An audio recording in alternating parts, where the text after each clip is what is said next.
वालेकुम। मैं आज आपको कब्र के बारे में बताना चाहती हूँ। हर शख्स से मरना है और मरने के बाद पहली मंजिल जो है वो कब्र है। सूरत तकासुर में अल्लाह ताला फरमा रहे हैं कि दुनियावी सामान पर फ़ख्र करना तुम्हें आखिरत से गाफिल किए रखता है और तुम यहाँ तक के कब्रिस्तान पहुँच जाते हो और फिर वहाँ तुम्हें पता चलता है या मालूम होता है। इसमें दो चीज़ें बताई गई हैं, एक तो कब्र के बारे में, दूसरा कब्र के अजाब के बारे में। और इस तरह और भी अहादीस हैं। नबी करीम सल्लल्लाहु अलैहि वसल्लम जब नमाज़ पढ़ते थे उसमें कब्र के अजाब से पनाह मांगते थे।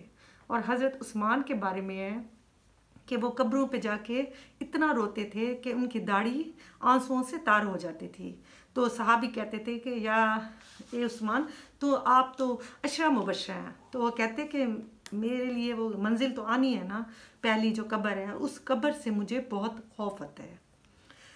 इस तरह जैसे हम लोग किसी दूसरे शहर में जाते हैं या दूसरे मुल्क में जाते हैं, हम सबसे पहले करेंसी चेंज कराते हैं, सामान लेते हैं, अपना बैग तैयार करते हैं।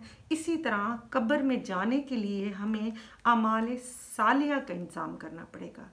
कब्र जो है वो एक अंधेरी रात है, अंधेरी और ख़ौफनाक कब्र है और इसमें जो है खौफनाक और पुरस्कार घर है जिसमें हर शख्स ने दाखिल होना है। दोज़ख के गढ़ों में से भी एक गढ़ है, वो बन सकता है, और जन्नत के बागों में से भी हमारे लिए एक बाग बन सकता है। इसलिए अगर वो हमारे अमाल की रोशनी होगी या अच्छे अमाल होंगे तो हम वहाँ से ही रह सकेंगे। इस तरह नबी करीम सल्लल्लाहु अलैहि वसल्लम ने फरमाया कि जब कब्र में लेके जाते हैं मैयत को कब्रिस्तान में, तो उसमें तीन चीज़ें साथ जाती हैं। एक रिश्तेदार, दूसरे माल, तीसरा उस बंदे के अमाल। दो चीज़ें वापस आ जाती हैं, रिश्तेदार और माल, और इंसान कब्र में जाता है उसका अपना अमल जो उसके साथ जाता है।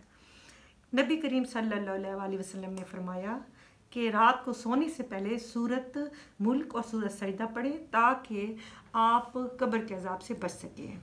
इसलिए अल्लाह ताला से मेरी दुआ है कि हमें आमाल सालिया की तौफीक दे, बुराइयों से हमें बचाए ताकि कब्र के अजाब से हम बच सकें। ओके, अल्लाह हाफ़िज़।